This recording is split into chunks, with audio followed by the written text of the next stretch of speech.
Hi, this is Hardball Retro. Welcome to the Retro Dome. Today's game is Earl Weaver Baseball for the Apple II computer. This was originally published in, I believe, 1987 for the Amiga, and it was later ported to IBM PC, Apple II, and Macintosh. So this particular version of those four is probably um, the most, I don't know how you would say, but it's a bit crippled as compared to the other versions as far as the features and obviously the graphics are concerned. However, it plays fairly similar in most of the other respects. So I did want to post this here just as a comparison and for completeness, sake of completeness. This is the version that I originally had, as I had an Apple IIe computer, which believe we purchased back in 1986 or thereabouts. So I started off with Earl Weaver for the Apple. I eventually saw the game on an Amiga, and I immediately was blown away by that one. So I had to get an Amiga, and eventually wound up with the PC version as well. But at any rate, I played quite a few hours of this one. I no longer have the code wheel, which allows you to, it's the copy protection scheme. So I can't play a full game of this. Um, it will only allow us to play 3 inning game, but at least we'll get a demonstration of it here. And I thought I'd go through some of the features of the game before we get started, do a quick 3 inning game. All right, so you can do arcade or full program. We're going to do full program because we're going to manage. I don't have a team disc, so we're just going to keep the teams that are pre-selected here. It's the old AL and NL greats from 1900 to 1930. So you can see over here the visitor and home options. You manage, play and manage, Earl manages, and you've got the different difficulty settings. One pitch versus full pitch. We're going to do one pitch. League versus non-league. We're just doing an exhibition game, so it doesn't really matter. Ballpark, just to show, what one of the ballparks looks like.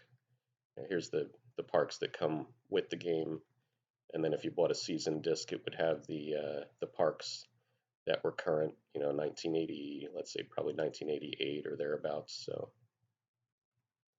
and just so you can see what one of the parks looks like, we'll do Fenway.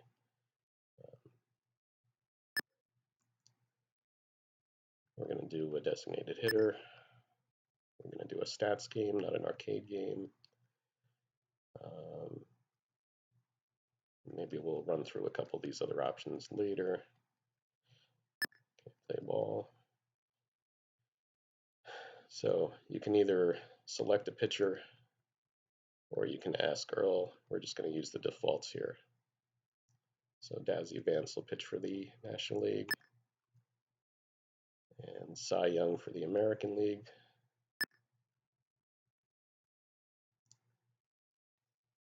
And you can see now that the computer is going to set the lineup based on an algorithm that it has to kind of optimize things. You can go in and change this. I'm going to leave it as is.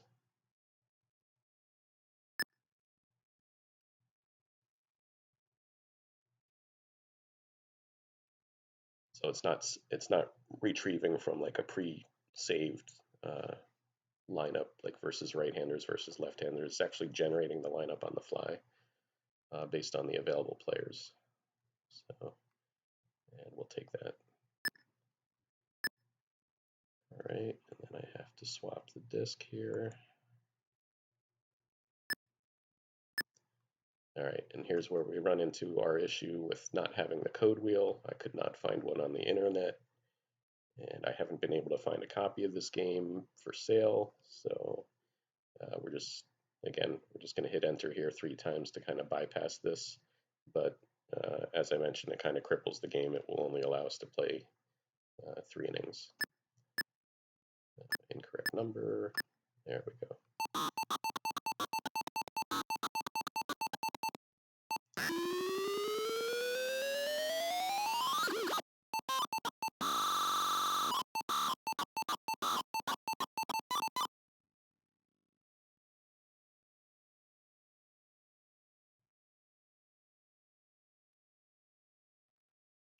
So instead of the on the Amiga version, it'll actually pronounce the you know, at bat and who's pitching, and here we just get it scrolled across the screen.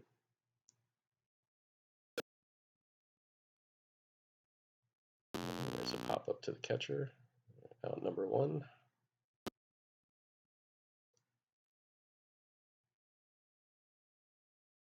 We're just going to let people swing away for now. But if I want, I can bring up a strategy screen, which I will do at some point here. That looks like a pop-up. Yep, pitcher caught it. All right, Rogers Hornsby versus Cy Young.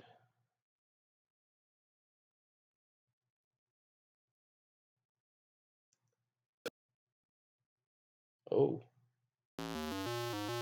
that's a home run over the monster.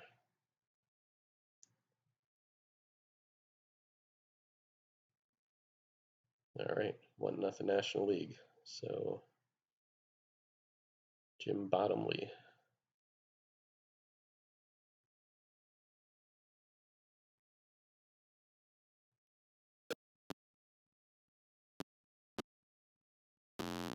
And he grounds out to short. Now we have Lajoie, Heilman, and Tris Speaker due up against Dazzy Vance.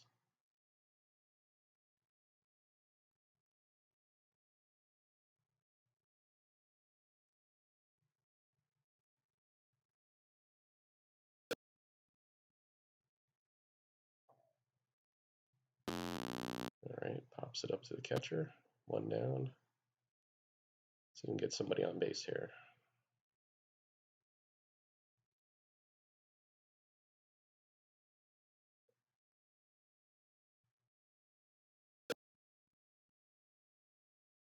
Oh, right around the pesky pole. That's a home run. And we're tied up at 1.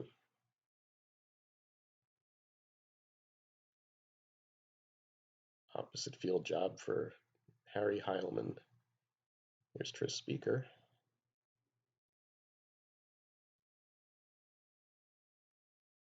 2-0 pitch.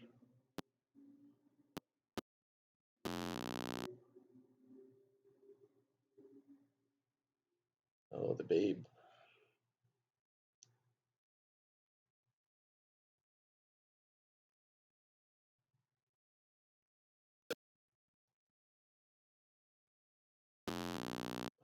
Pops up to the catcher.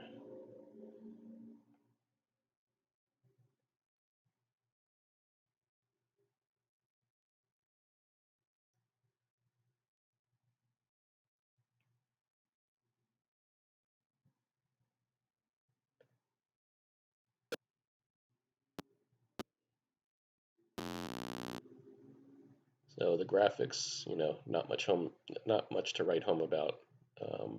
But compared to earlier Apple offerings, I would say it's a fairly decent job of rendering the ballpark and the players and stuff. So.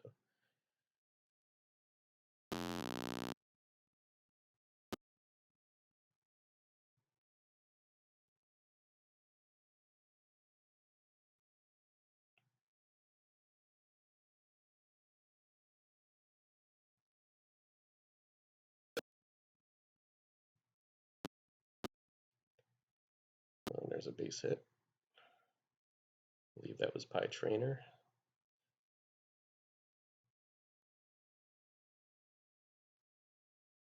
Oh, pickoff. Let's see here. All right, so if I hit the space bar, right, that brings up our strategy screen. And which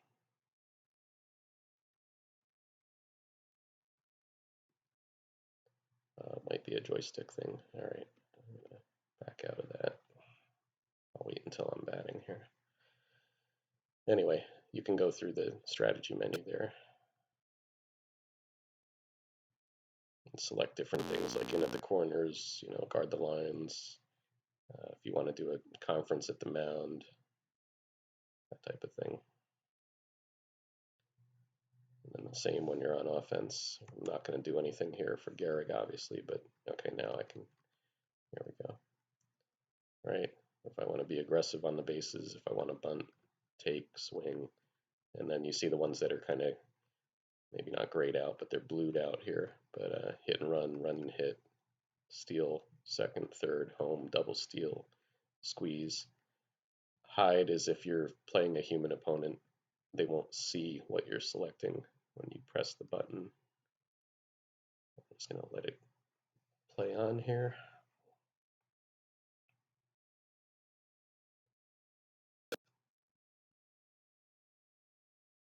I didn't mention this at the top of the video, but this was published by Electronic Arts, developed by Mirage Graphics. It was basically designed by Don Daglow and Eddie Dombrower. Oh, that's a home run. That one's out of here. Don and Eddie had collaborated in 1983's Intellivision World Series Major League Baseball, so this was their second collaboration. But obviously, when they developed it for the Amiga, it had a lot more horsepower in terms of graphics, sound, memory, everything was basically light years ahead of what they were working with on the Intellivision side. And then, the celebrity endorsement, but they actually had a number of sessions with Earl Weaver discussing strategy and how the play should appear on the field, what fielders are backing up in what locations for different plays and so forth. So a lot of Earl's knowledge is actually baked into the AI of the game. There's a ground out to first. And we're in the third inning, so the actual game is going to wrap up shortly, but I will spend a couple more minutes on the game itself. Fly out to left.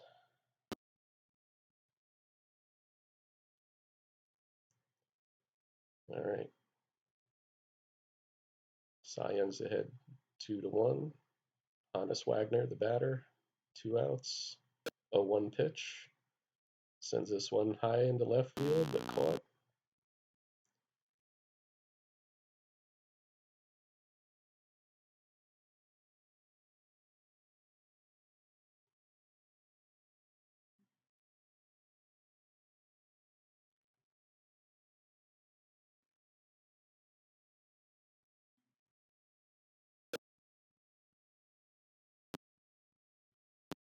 Oh, there's a double. Somehow we're playing with 3 outs here. I think it's because of the copy protection. So let's see how far this lets us go. You can see in the upper right corner there of the left-hand window, there's 3 outs. Oh, rocks that one off the wall. Gets away from the right fielder. Here comes the throw. Throw to the plate is too late. Safe at second. Oh, it's a tie ball game now, even though there's 3 outs. All right, George Kelly.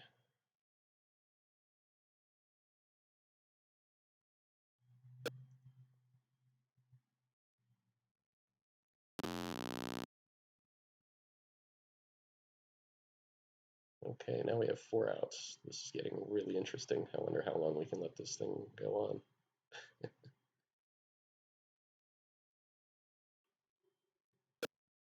Maybe because it's a tie game. Oh, it's not tie anymore. That's out of here.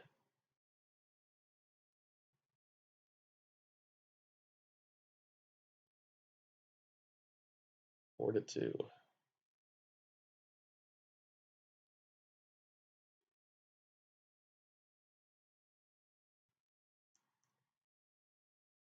We'll let it keep rolling for a bit. Let's see. A little extra baseball. I thought it would have been over. Oh, now there's 5 outs. This is really interesting.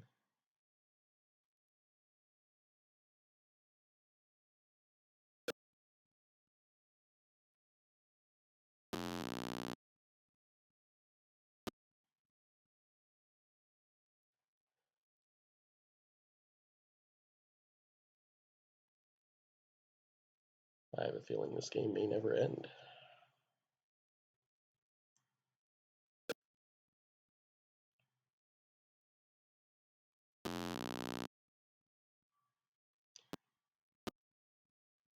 All right.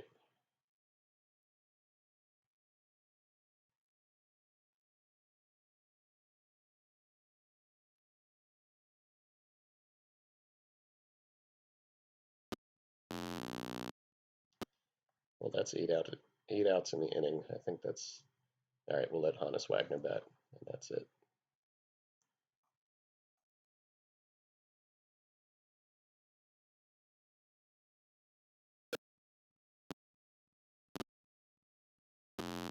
Cy Young's looking in the dugout. It's like, dude, even my arm's about to fall out. That's 9 outs in the inning. All right. Let's see if we can quit out of this here. I don't know that you can. I'm sure there's a way to do it, but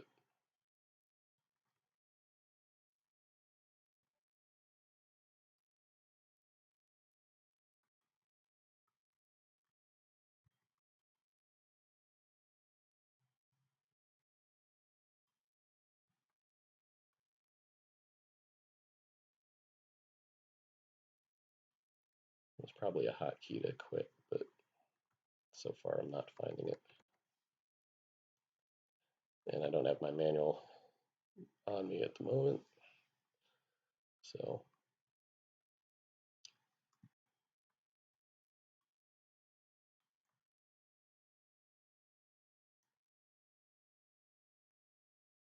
oh, here we go. We have outs. All right. We went beyond 10 outs, it looks like. Let's see.